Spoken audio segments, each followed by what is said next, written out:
Assalamualaikum warahmatullahi wabarakatuh. Salam sejahtera untuk kita semua. Yang terhormat, Dr. Zahra Alwi MPD dan Ibu Halidatun Nuzula MPD selaku dosen pengampu mata kuliah telaah kurikulum dan buku teks. Alhamdulillah, puji dan syukur kita haturkan kepada Tuhan Yang Maha Esa, yang mana pada hari ini kita masih diberinya kesempatan untuk melakukan kegiatan ini. Sebelumnya, perkenalkan saya Aidil Hersya dengan NIM 06021282429033. Nah, pada kesempatan kali ini saya akan mempresentasikan hasil analisis buku teks yang telah saya lakukan. Nah, analisis ini bertujuan untuk memenuhi tugas akhir pada mata kuliah telaah kurikulum dan buku teks. Adapun buku yang saya analisis berjudul Bahasa Indonesia Tingkat Lanjut, Cakap Berbahasa dan Bersastra Indonesia untuk jenjang SMA, MA kelas 12. Nah, di sini saya menggunakan teori Greene and Petty. Sebelum saya memulai memaparkan hasil analisis saya akan menyebutkan identitas buku terlebih dahulu. Nah, yang pertama yaitu judul buku. Judul buku ini berjudul Bahasa Indonesia Tingkat Lanjut, Cakap Berbahasa dan Bersastra Indonesia. Nah, penulisnya ada 3. Yang pertama yaitu Maman, yang kedua yaitu Jajang Priyanta, yang ketiga yaitu Indria Mulyaningsi. Nah, penerbitnya Pusat Perbukuan Kementerian Pendidikan Kebudayaan Riset dan Teknologi. Tahun terbitnya yaitu 2022. Cetakan pertama. Nah, jenjang SMA, MA kelas 12. Kurikulum Merdeka. Jumlah halaman 292. ISBN 978 602 244 7412. Nah, di sini saya menggunakan teknik sampling dengan mengambil sampel dari bab pertama yang mewakili semua bab. Dalam penelitian ini, saya menggunakan 5 indikator dari 10 kriteria buku teks menurut Greene and Petty. Nah, kelima indikator tersebut menjadi dasar penilaian terhadap kualitas buku yang dianalisis. Indikator tersebut meliputi: yang pertama, buku teks harus dapat menstimulasi, merangsang aktivitas-aktivitas pribadi para siswa yang mempergunakannya. Yang kedua, buku teks haruslah dengan sadar dan tegas menghindari konsep-konsep yang samar-samar dan tidak biasa agar tidak sempat membingungkan para siswa yang memakainya. Yang ketiga, buku teks haruslah mempunyai sudut pandang atau point of view yang jelas dan tegas, sehingga pada akhirnya menjadi sudut pandang para pemakainya yang setia. Nah, yang keempat, buku teks haruslah mampu memberi penekanan pada nilai-nilai anak dan orang dewasa. Dan yang kelima atau yang terakhir, buku teks itu haruslah dapat menghargai perbedaan pribadi para siswa pemakainya. Untuk menilai kelima indikator tersebut, saya menggunakan angka tertutup dengan skala Likert yang terdiri atas 4 pilihan, yaitu setuju, sangat setuju, setuju, tidak setuju, dan sangat tidak setuju. Setiap indikator kemudian dijabarkan menjadi 2 pertanyaan, sehingga keseluruhan instrumen terdiri dari 10 butir pertanyaan yang digunakan untuk menganalisis buku teks secara lebih terarah dan sistematis. Subjek dari penelitian ini merupakan siswa kelas 12 Madrasah Aliyah Darun Najah dengan 10 orang responden. Oke, masuk ke indikator yang pertama, yaitu buku teks harus dapat menstimulasi dan merangsang aktivitas pribadi siswa yang memakainya. Nah, langsung saja kita masuk ke pertanyaan pertama. Nah, buku teks ini mendorong saya untuk aktif bertanya dan berdiskusi di kelas. Nah, berdasarkan diagram yang telah saya tampilkan di layar, terlihat bahwa seluruh responden memberikan penilaian positif terhadap kemampuan buku teks dalam menstimulasi aktivitas belajar siswa. Sebanyak 80% responden memilih setuju menunjukkan bahwa mayoritas siswa merasa buku ini cukup membantu mereka dalam berpartisipasi aktif, terutama dalam kegiatan bertanya dan berdiskusi. Adapun 20% responden memilih sangat setuju, yang menandakan adanya dorongan yang lebih kuat bagi sebagian siswa untuk terlibat dalam interaksi kelas. Nah, tidak ditemukannya respon tidak setuju maupun sangat tidak setuju. Nah, pertanyaan yang kedua yaitu materi dalam buku ini membuat saya ingin mencari tahu lebih dalam tentang topik yang dipelajari. Nah, berdasarkan diagram yang telah saya tampilkan di layar, terdapat 20% responden memilih sangat setuju dan 70% responden memilih setuju, sehingga total 90 responden memberikan penilaian positif. Hal ini menunjukkan bahwa sebagian besar siswa merasa materi dalam buku mampu menumbuhkan rasa ingin tahu, serta mendorong untuk melakukan eksplorasi lanjut terhadap topik yang dipelajari. Sebanyak 10% siswa memilih tidak setuju dan tidak adanya yang memilih sangat tidak setuju. Nah, kehadiran respon minor ini mengindikasikan bahwa sebagian kecil siswa mungkin merasa materi kurang menarik, kurang variatif, dan belum cukup menantang. Namun, presentase tersebut tidak signifikan jika dibandingkan dengan dominasi respon positif. Nah, indikator pertama ini sejalan dengan kegiatan 1 pada halaman 4. Nah, contoh kegiatan tersebut menunjukkan bahwa buku teks benar-benar berupaya menstimulasi aktivitas pribadi siswa melalui proses belajar yang aktif, bukan sekedar membaca materi. Nah, siswa diminta untuk membentuk kelompok, menyimak laporan secara bergilir, kemudian mengidentifikasi gagasan dan pandangan dengan menggunakan 6 kata tanya: apa, siapa, di mana, kapan, mengapa, dan bagaimana. Nah, rangkaian aktivitas ini membuat siswa terlibat langsung, berpikir kritis, serta berlatih memahami isi laporan dengan cara bertanya, menafsirkan, dan menyimpulkan informasi. Pola ini jelas memperlihatkan bahwa buku ini telah memenuhi indikator Greene and Petty karena berhasil merangsang aktivitas belajar siswa secara mandiri, kritis, dan berkelanjut. Masuk ke indikator yang kedua, yaitu buku teks harus dengan sadar dan tegas menghindari konsep-konsep yang samar-samar agar tidak membingungkan siswa. Nah, sama seperti sebelumnya, pada indikator kedua ini, penulis menyusun 2 pertanyaan untuk menilai sejauh mana buku teks mampu menyajikan materi dengan jelas tanpa istilah atau konsep yang menimbulkan kebingungan bagi siswanya. Masuk ke soal pertama dari indikator ini. Nah, penjelasan materi dalam buku teks ini mudah saya pahami. Nah, berdasarkan diagram yang telah saya tampilkan di layar, hasil angket pada diagram menunjukkan bahwa seluruh responden memberikan tanggapan positif terhadap kejelasan materi dalam buku teks. Sebanyak 50% responden memilih setuju dan 50 responden lainnya memilih sangat setuju, yang berarti tidak ada siswa yang merasa kesulitan dalam memahami materi yang disajikan buku ini. Masuk ke pertanyaan yang kedua pada indikator ini, buku ini tidak menggunakan istilah yang membingungkan bagi siswa. Berdasarkan hasil angket pada pernyataan ini, mayoritas responden memberikan penilaian positif. Dari 10 siswa, 80% memilih setuju, sedangkan 20% memilih sangat setuju.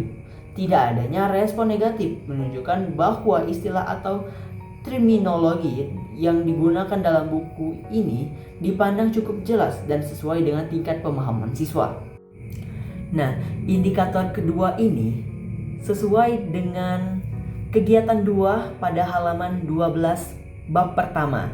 Nah, kegiatan ini menunjukkan bahwa buku telah menghindari konsep yang sama dengan memberikan penjelasan yang rutut, dengan penjelasan tentang apa itu laporan, jenis-jenisnya, serta tujuan penyusunannya. Nah, istilah yang digunakan sederhana dan langsung disertai dengan contoh konkret, seperti laporan observasi atau laporan kegiatan, sehingga siswa tidak perlu memanfaatkan ulang maknanya. Penjelasan mengenai gagasan dan pandangan penulis juga dibuat mudah dipahami melalui contoh laporan Mapang Pengantin yang secara implisit menegaskan pentingnya pelestarian budaya dengan penyajian yang terarah, tidak berlibat, dan bebas ambiguitas. Dari ini membantu siswa memahami konsep laporan tanpa kebingungan. Masuk ke indikator yang ketiga, yaitu buku teks harus memiliki sudut pandang dan point of view yang jelas dan tegas sehingga menjadi pegangan bagi pemakainya. Nah, sama seperti dua indikator sebelumnya tadi, untuk indikator ini penulis menyusun dua pertanyaan yang menilai sejauh mana buku teks mampu menunjukkan arah pembelajaran yang konsisten serta penyajian materi yang terstruktur. Nah, masuk ke pertanyaan pertama pada indikator ini. Buku ini memiliki tujuan pembelajaran yang jelas di setiap babnya.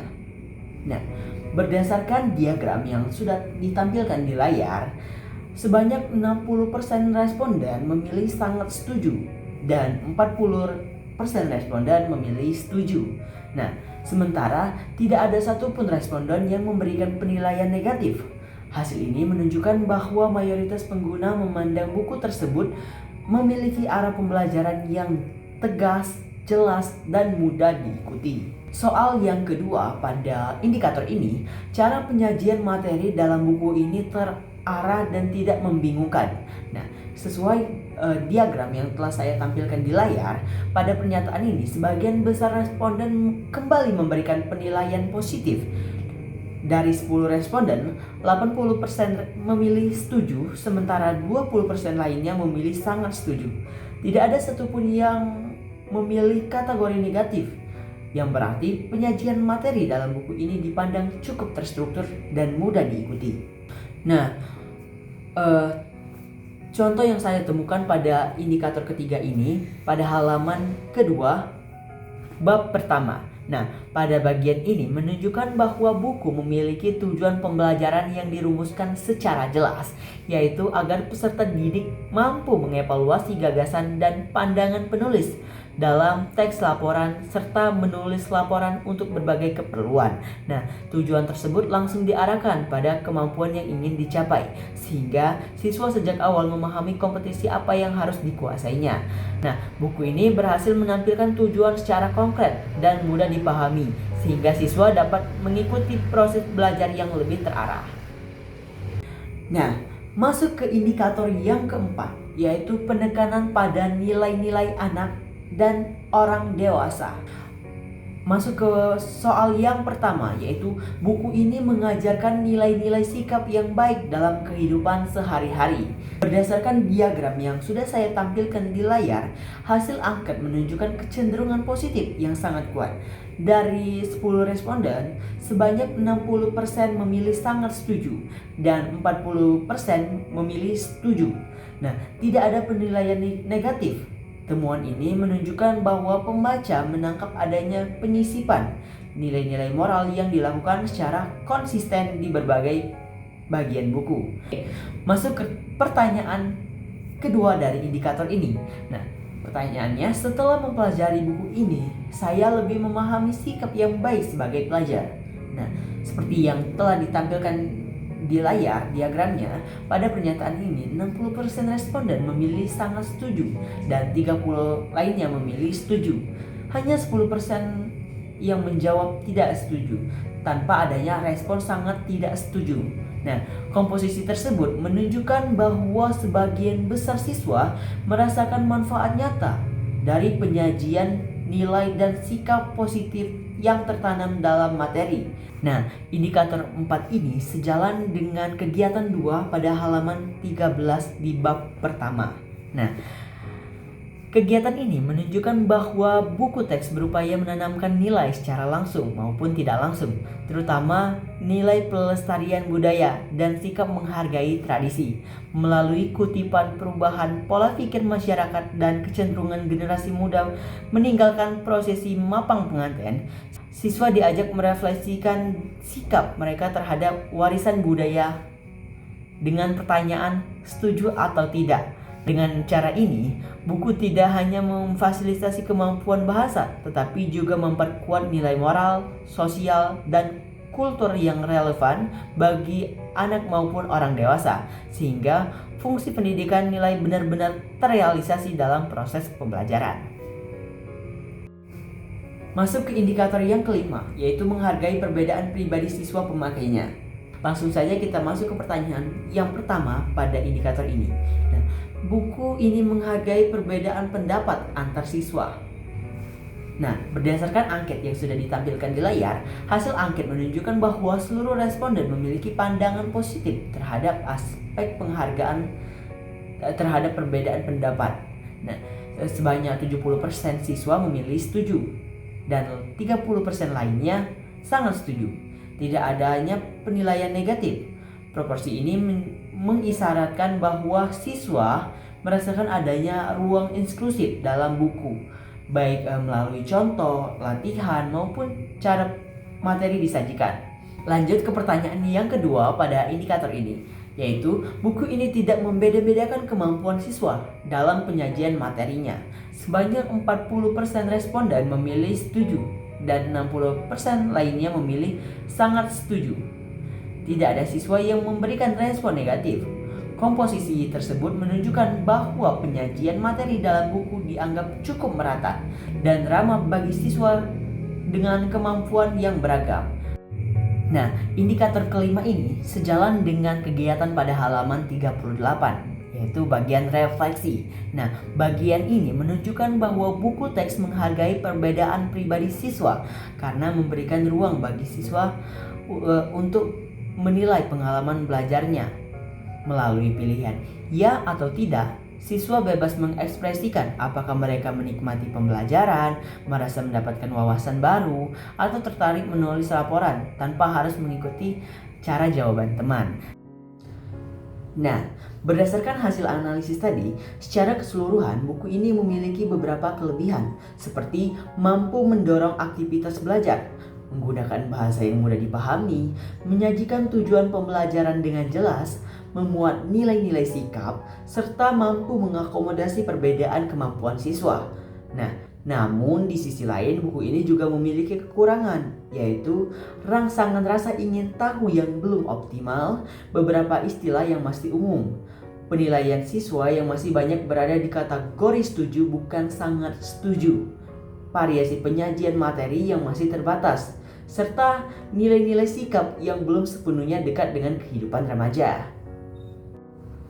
Berdasarkan hasil analisis buku teks tadi menggunakan kriteria Greene and Petty, buku bahasa Indonesia tingkat lanjut cakap berbahasa dan bersastra Indonesia ini memiliki kualitas yang baik sebagai bahan ajar kelas 12. Hasil angket menunjukkan seluruh indikator mendapatkan respon positif, terutama terkait kejelasan konsep, alur penyajian, bahasa yang mudah dipahami, dan tujuan pembelajaran yang tersusun jelas. Buku ini juga dinilai mampu menstimulasi aktivitas belajar, mendorong diskusi, serta menghargai perbedaan kemampuan siswa. Meskipun masih ada beberapa unsur yang perlu diperkuat agar aktivitas belajar lebih merata. Secara keseluruhan, buku ini layak digunakan karena mendukung pembelajaran yang aktif, kritis, dan berkarakter sesuai prinsip kurikulum merdeka. Agar kualitas buku ini semakin optimal dan baik, variasi aktivitas perlu diperbanyak dan dibuat lebih menantang, serta contoh-contohnya sebaiknya dibuat lebih dekat dengan kehidupan siswa. Visual dan alur kompetisi tiap bab juga dapat diperjelas agar hubungan antara materi lebih mudah dipahami. Dan rekomendasi untuk guru yang menggunakan buku ini dianjurkan untuk memadukan materi dengan metode aktif seperti diskusi, proyek, atau studi kasus, serta menambah pertanyaan pemantik dan contoh tambahan sesuai kebutuhan siswa agar pembelajaran lebih fleksibel dan optimal. Selesai sudah sesi pemaparan materi dari saya. Tentunya saya di sini terbuka dengan kritik maupun saran dari teman-teman sekalian. Terima kasih. Wassalamualaikum warahmatullahi wabarakatuh.